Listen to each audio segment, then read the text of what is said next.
All right, so we got Vinny currently playing on Junkertown. He said, but like the big one. Oh, okay, so the big Junkertown. Playing some Sombra. This is some console gameplay. I think the rank is next to here too. So we'll take a little guess at the rank here in a little bit. Okay, get ready for the best Sombra gameplay of your life! Exclamation point.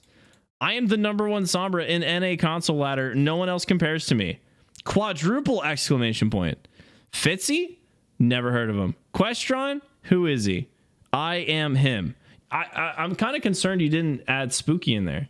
I thought Spooki was one of the more well-known Sombra players, but that's all right. That's all right. Maybe you just haven't heard of him, you know. I played the most flawless gameplay you have ever seen in your entire life. Let's check it.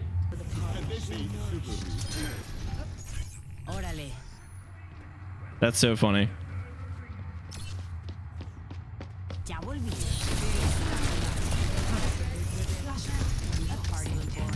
Okay, like that we're focusing the Doom here, forcing out cooldowns. Or I'll probably get chased here. Okay, not too bad. Little hack on the Tracer.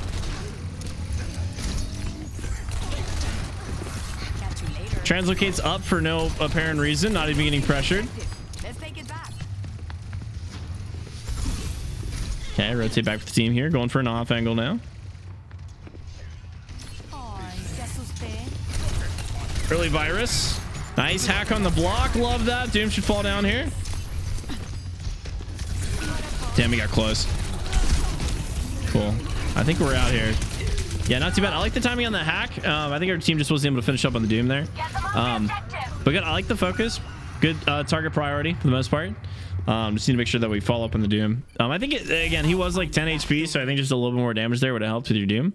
So next fight, I'd probably just spend a little bit more time. Again, if you're not getting actively pressured, you don't need to leave. You can keep shooting. Unless somebody like turns to look at you, you don't really got to do anything.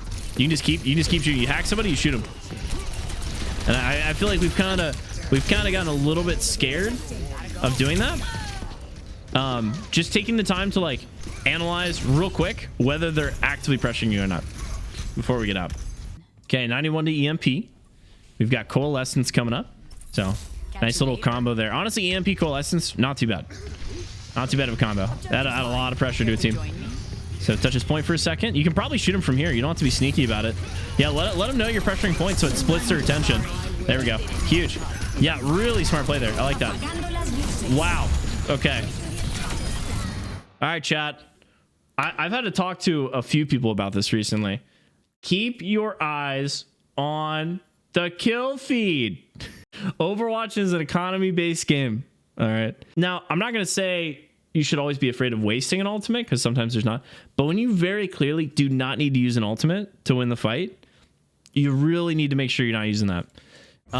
If you guys don't have these turned on, you need to have them turned on. I believe it's under gameplay. Let me check. Or maybe sound. I think it's under sound. Yep, these. You need to have these turned on.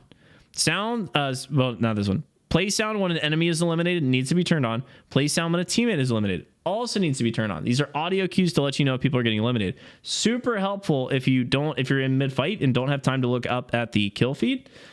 If you do have time, or if you're just more used to looking up at the kill feed like I am from Overwatch 1, you need to get used to actively monitoring the kill feed as the fight goes on, because that's going to give you information on how to use your econ going forward. It'll avoid situations like this all the time. EMP, you cannot afford to waste EMP.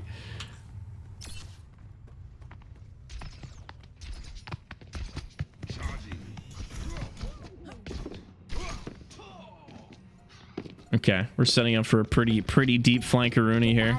Okay, I like this. Oh, I like that we're playing safe in this room too. Oh yeah. Pull the supports away from their front line.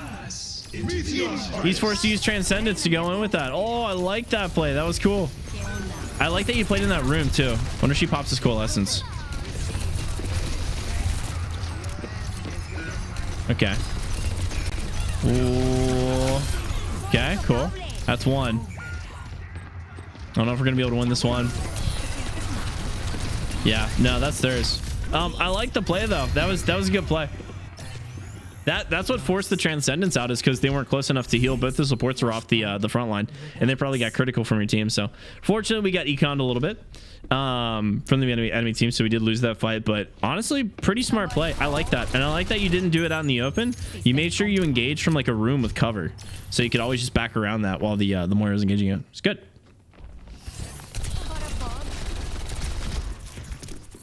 Catch you later. Flashpoint unlocks in 10 seconds. And I'm back. Cool. Pull the attention away from the Doomfist. We're losing the objective. Let's take it back. Probably could have just played from that room, yeah. I don't know why we translocated over there. Okay, they get top. We're kind of just shooting whatever right now.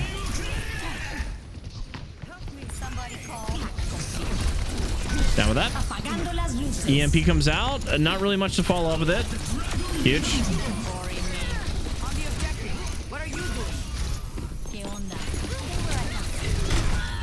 Okay.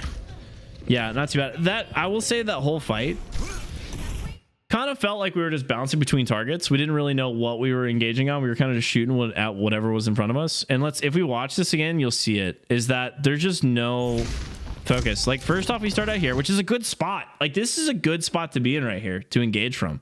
And then you can always translocate to high ground or closer to, like, throw it to where your team is. We do this, and then we, like, translocate out, like, so prematurely. Like, they haven't even engaged on us yet. We haven't even gotten the value from pulling their attention away and making them engage on us before we translocate out.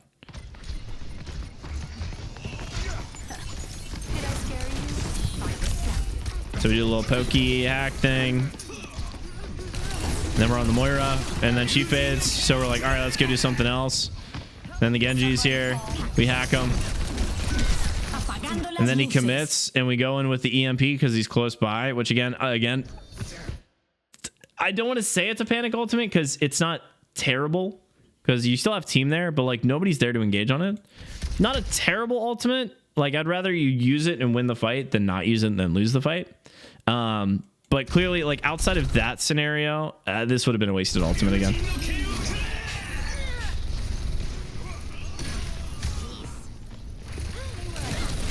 So, yeah, we're kind of just all over the place. Yeah, I think we're just playing too scared.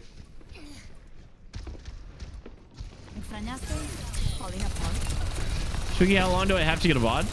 Like, this is the last one on the list. So, if you submit it before the stream's over, I'll take a look at it, though. Good push here. I like this, so he can't engage with that coalescence. That was smart. We charge him up. Comes out.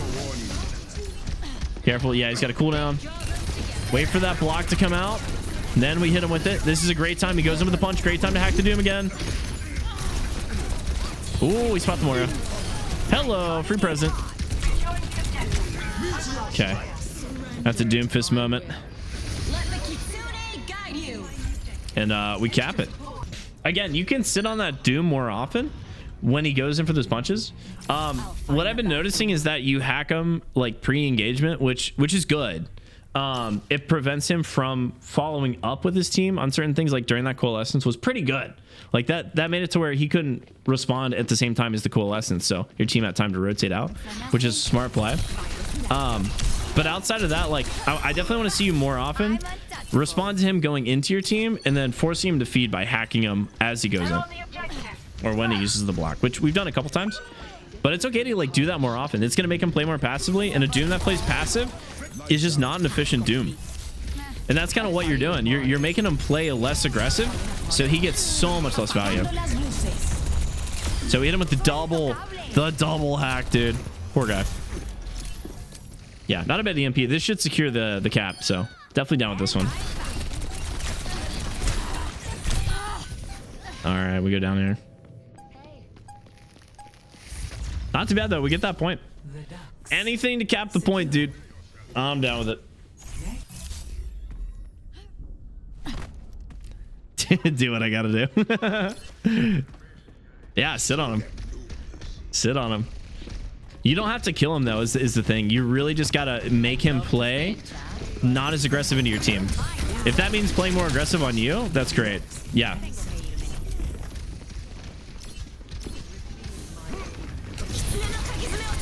It's a risky spot to play.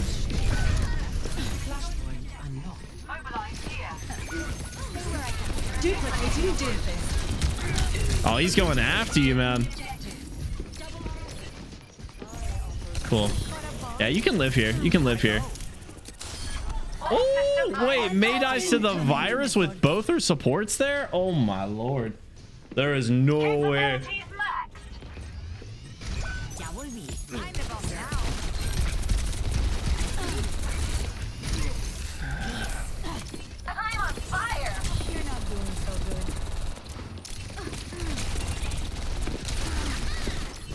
Surprised you didn't need that recall. All right, EMP ready to go. I like this May though. She's out of position. Love this. More to come for Swan. Damn, she lives that too. So we know Freeze is coming up. Definitely should probably be using it soon. There you go. Perfect. Yep. Easy money. Dude, that's like, that is the most unsatisfying thing to a May. Dropping your ultimate and immediately just getting EMP'd. Because you know they were just waiting for you to press the Q button so they could hit the no Q button. No freeze. Catch you later.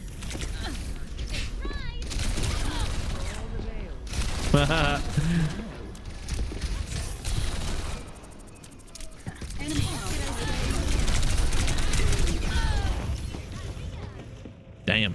We got a diffied. All systems on optimal level. ¿Qué onda?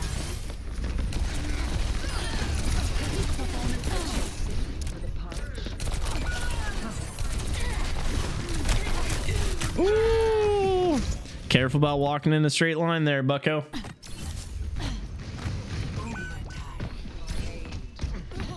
Okay, we get a nice little last second touch here. Preemptively goes in for the hack though. Damn, they're chasing. Oh my god, they're all going for you. Live. Be free. Nice. One more. Oh, damn. Nah, that was good. I like that. Always play, dude. If you get a chance at winning the objective, always play it. Much better. That's awkward. Bye. That's really awkward. Dude, that's, especially now that I've been playing Sombra more often, that shit happens so often. I didn't really realize until I started playing her how often people just run into you for no reason, out of nowhere. They just decide to path in your direction that there's no reason for them to be going there, and they just happen to walk over there, and you're like, well, now I'm fucked. I feel for Sombra players now, man. That shit sucks.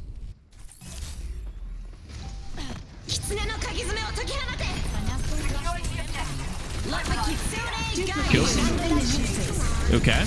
A lot of ults we're using here. But I like having the early point advantage. And I will say this for Flashpoint, specifically Flashpoint, which I've noticed, is that even more so than King of the Hill, Flashpoint especially, if you can cap the objective first, you have such an advantage as a defender in the next fight. Like a massive advantage. Like obviously there's advantage to defenders in basically every game mode, but especially in Flashpoint, I don't know what it is. Being a defender, like capping the point first and being a defender for the next team fight is so insanely important in this game mode. Like the chances of capping the point, if you're not the person who caps it first, the chances of capping it are so thin. I would almost recommend it. Like over investing in capping the point first is not a bad choice. At least for Flashpoint, because it goes so quick. Like the cap out, it's 2 fights. You know, it literally is 2 fights. Incoming.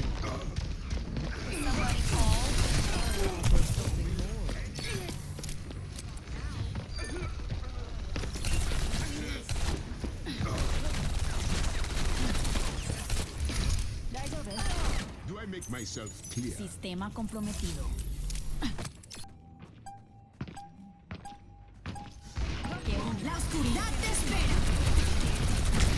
Nice. Good commit here. Oh my god, 1 HP on that too. That was a good contest from the enemy team. Yeah, I kind of like how these teams are playing this point though.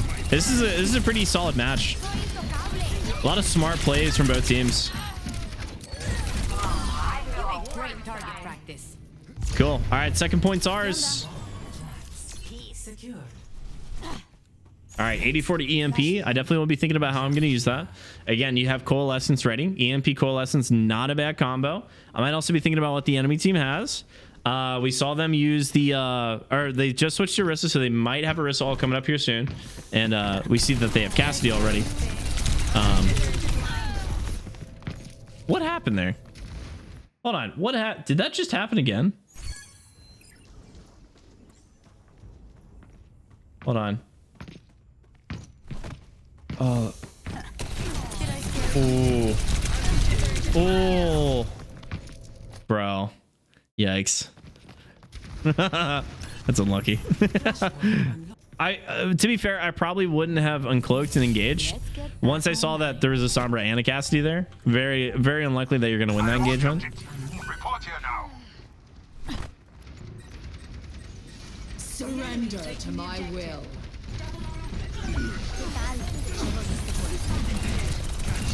Nice. Hack comes out. We go down here. It's unfortunate. Yeah, that hack, Matt, counter hacking a Sombra is probably the most effective way of eliminating a Sombra. I've come to find. Like, if you can play passive and wait for the Sombra to uncloak and just counter hack her, it's such an easy way to get a free limb. And it's also extremely BM. It's also extremely BM. Wait, can you hack more than one health pack at a time? Yeah. I think, is there a limit or is it just a time limit? The limit's either 3 or you can hack as many as you want. They just expire after however long. Okay, there isn't a limit, just a time limit. Yeah, so you can hack as many as you want. They just expire after, you know, what, 25, 30 seconds? However long it is.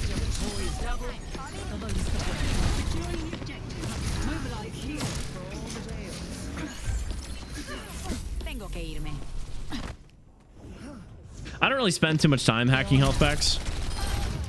It depends on the point. You can get a lot of advantage if there's like critical health packs to play around. And you might as well, you know, like between fights and stuff. But I find, especially since the health packs disappear so quickly, and a lot of these team fights happen outside of them, I usually don't waste too much time on them. Damn, that sucks. Okay. All right, so this has happened a few times now, and this is definitely where I recommend using the art of asking yourself the question: how did I die there? Well, I died because I engaged the Cassidy, and the Kiri jumped so I couldn't finish the elimination, and obviously 2 people shooting me is going to kill me. How can I avoid that in the future? All right, 1. Either make sure that Kiri's used your jump recently, or probably a more consistent way, make sure that if you're going to engage somebody, you always have a quick way to rotate. So the moment you see Kiri use her jump in or cleanse, you're out of there. You don't even stay to bother with it. If you think about it, it's actually insane value for you. You're trading a few seconds of your time to get out Kiri cleanse and her jump. She's going to be jumping away from her tank and using her cleanse on whoever you're going to be jumping on, which is insane value for you if you can live. So that's at least how I'll be playing it from here on out. I was like, okay, I'm going to assume the Kiri's going to jump. I'll engage on somebody intentionally to get the Kiri to jump and cleanse them and then get out. So I'm going to make sure I position a way where I can live when I do that. And that's kind of how, like, obviously, like, stuff like this will happen in games and you might be able to play more aggressive, might have to play more passive. But I like to use every single death as an opportunity to change my gameplay. And you can just ask those 2 questions. How did I die? How can I avoid it? Like, what can I change to make it more successful? How did I die? What do I change? And those 2 questions. Every time you die can help you out in your gameplay, like real-time gameplay changes, like so easily. Every single death. Surrender to my will. Objective. Move in. Bunches that take power.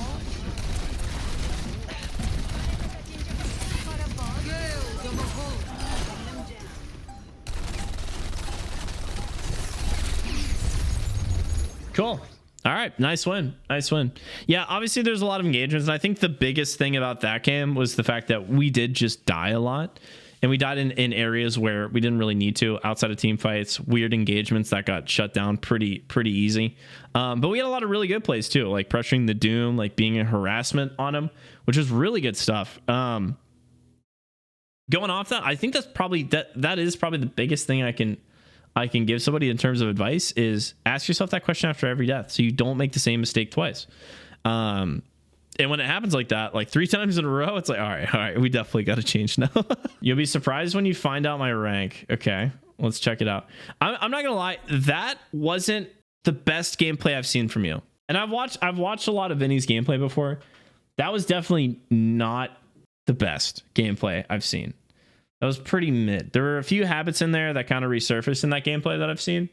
If I were to judge solely on that gameplay alone, I would honestly say that it's plat gameplay. You're fucking around that game, to be honest. I could tell. That seems like a plat Sombra to me. That seems like a plat DPS player that knows some of the mechanics but doesn't really understand positioning and how to get value and get out alive at the same time. Is from what I saw on that stuff. And we kind of just bounced around targets too much. We didn't really like have we started out with really good focus on what our high value targets were. For example, Doomfist, the Tracer when we were pressuring them, or creating value in the back line by pulling the supports off the front line. We got some really good value there, but then it kind of just dissolved as the game went on. So I would say plat. What do we got? Yeah. Few next week on to PC. Rank on my alt is Masters. Wait, what? Wait, are you actually Masters 1 on console right now? Are you really that close to GM? Or did you just place this? You played all 10 matches as a win? Damn. You don't be surprised if you go down, by the way. Like high Masters right now is GM is very difficult to get right now. Don't be surprised if you fall down. But this might be your yeah, if you play your cards right, this might be your opportunity to get GM. Very few people are GM right now. They absolutely massacred the thing.